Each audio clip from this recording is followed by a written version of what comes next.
Hey everyone, today we will be taking a closer look at the new food guide Canada introduced earlier last year. The topics we will be covering today will include why we eat, what are our influences, a quick history of Canada's food guide, the Eat Well plate, and more than just food. So, why do we eat, and what are the reasons you or others choose to eat? Whatever you say, it probably falls into one of the three basic food ideologies that explain the how we think and behave towards food. The first one is nutritionism. It's based on nutritional science that the properties of food can affect our health.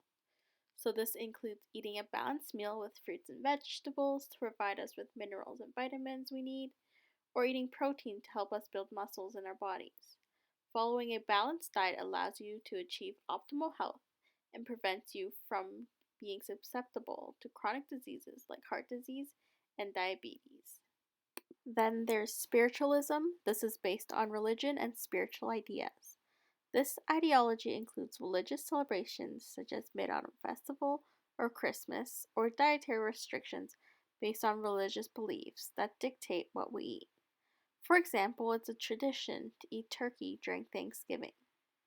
Another aspect of spiritualism can include dietary restrictions based on personal beliefs, such as practicing veganism due to ethical concerns of harming animals.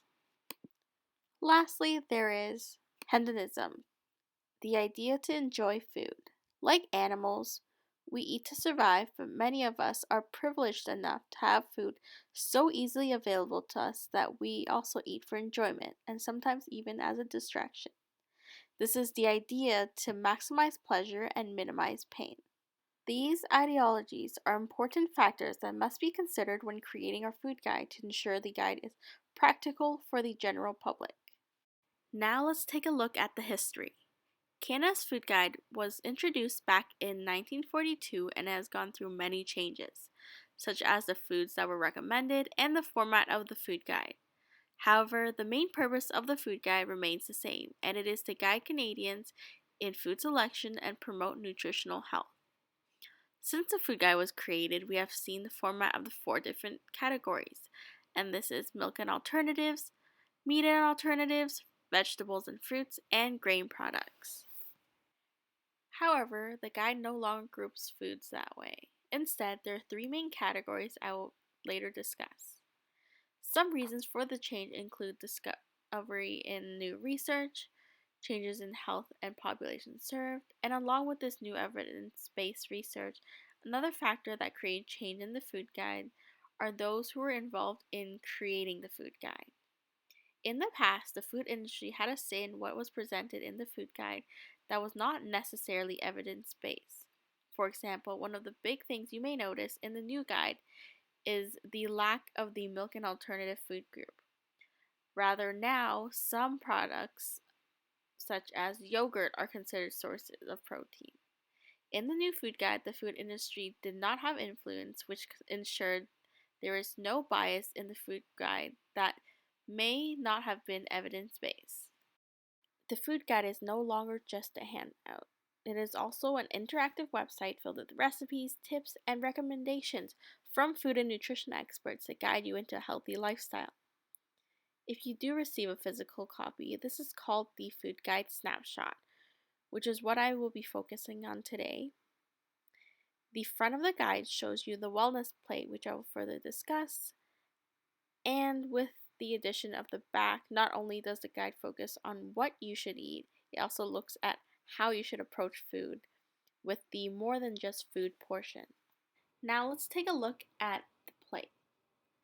So at each meal or each day, it is recommended that half the food you eat are fruits and vegetables. A fourth of the food should provide you with protein, and one fourth is recommended to be whole grains. When we take a closer look at each portion, it is recommended that half your plate should be fruits and vegetables because those foods are nutrient dense.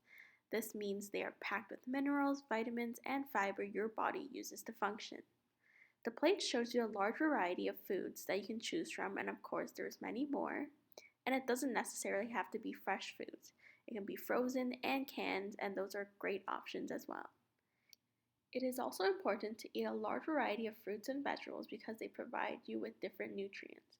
For example, strawberries are a good source of vitamin C, while sweet potatoes are a good source of vitamin A. Next, let's talk about protein.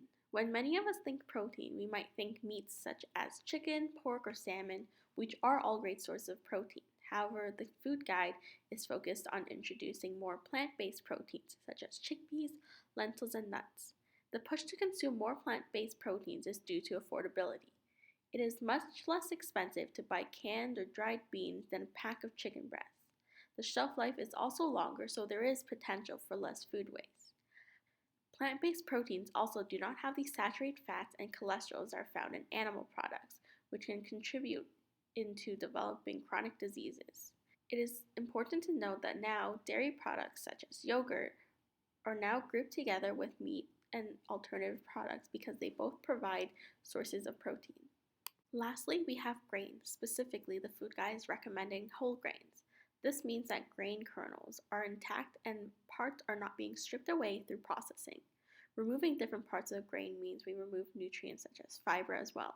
Examples of whole grains include oats, brown rice, and quinoa. The food guide also recommends water as your main choice of beverage. Water is the best beverage to quench your thirst, and it does not have the sugars that can be found in juices, soft drinks, specialty flavored coffee, or tea beverages.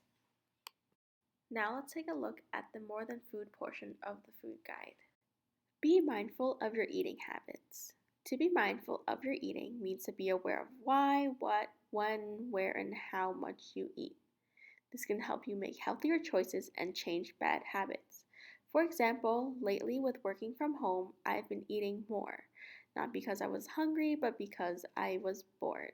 So I've prepared some healthier choices that are easy to grab so I can deter myself from going for junk food. Something you can do during this time, especially when most of us should be staying home, is creating a food journal. All you have to do is list when and what you ate and how you were feeling during that time.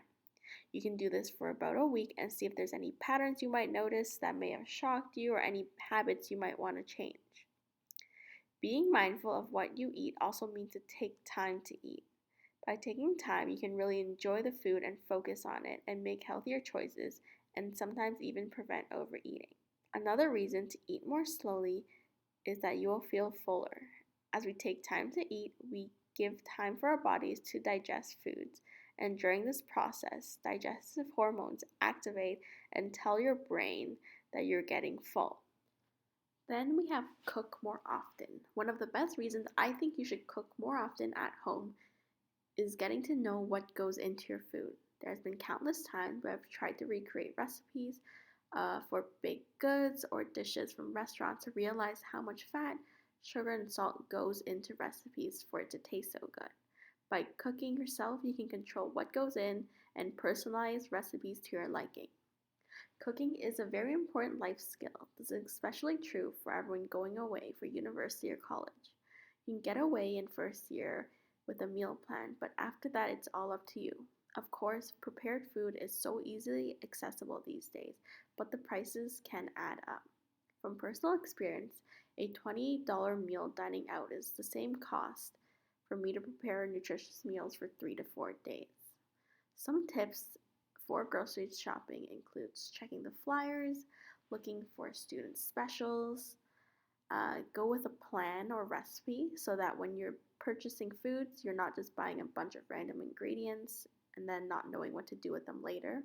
And never go shopping hungry because you're more likely to buy more food. Next, we have enjoying your food. Of course, health plays a large factor in what we eat. It is important to eat healthy, but it is also important to enjoy what you eat as well. Moderation is key, and it is never a good idea to have too much of anything. Eating is not just nourishing your body, it also acts as a setting for you to socialize with others, and you can also enjoy other aspects of eating, including shopping for ingredients and preparing the food. Through enjoying your food, you can open up and try different foods from different cultures and tasting new flavors. Spices and herbs are a great way to add flavor without adding unnecessary additions of salt, sugar, or fat. You should also create a positive eating environment. Play some music when you're eating or eat outside on a nice day. Everyone has different preferences, and there's no right or wrong way to enjoy food in moderation. Eating meals with others is also an important factor. Eating meals with others is a great way to connect with your friends or family or acquaintances. If you think about it, so many things involve food, like holidays and celebrations such as Thanksgiving, Christmas, and birthdays. Eating with others can add enjoyment in your life and contribute to a healthy lifestyle. Then we have the last 3 points on the more than food portion of the food guide. Be aware of food marketing and using food labels go hand in hand. To be aware of food marketing is a food skill that can help you make healthier choices.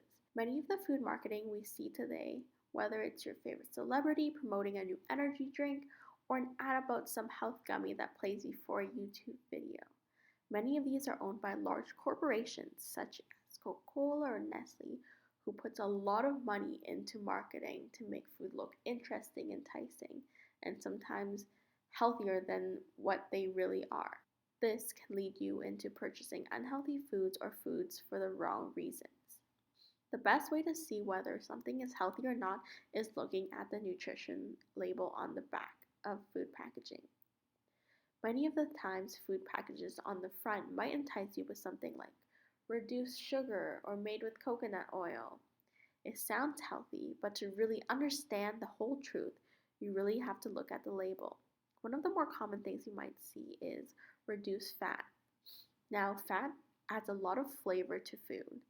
So to compromise for this, companies might add more sugar or might add more salt, which can mean that the healthier claimed product might not be any better or might not be significantly better than the original product. So the next time you see a product like that, take a closer look and compare the original version and the claimed healthier version. Looking at an ingredient list is also important. Ingredients are listed by weight from heaviest to lightest. The chances are that if you're reading a really long ingredient list or you can't pronounce more than half the ingredients, is that it's probably not that great for you when compared to eating whole foods. This is especially true for highly processed foods like frozen pizzas, candy bars, and chocolates. The last point I'm going to talk about today is limiting foods high in sodium, sugar, and saturated fats. According to Canada's Food Guide, sugar, salt, and fat are the leading cause of poor health and chronic diseases. This includes diabetes, renal disease, which is disease of the kidneys, cancer, and heart disease. Of course, we still need these nutrients in our body, but the type and the portion is very important. For example, we need sugar for many of our bodily functions, but how we get our sugar is also important. You want to avoid refined sugars, which can be found in white breads, baked goods, and candy bars, and you want to get them from more natural sources, such as a piece of fruit. Thank you so much for listening today. I just wanted to remind you that the food guide is not only what I mentioned today, and that it is an online tool. Check out all the online resources available at food-guide.canada.ca for more information on tips, resources, and recipes.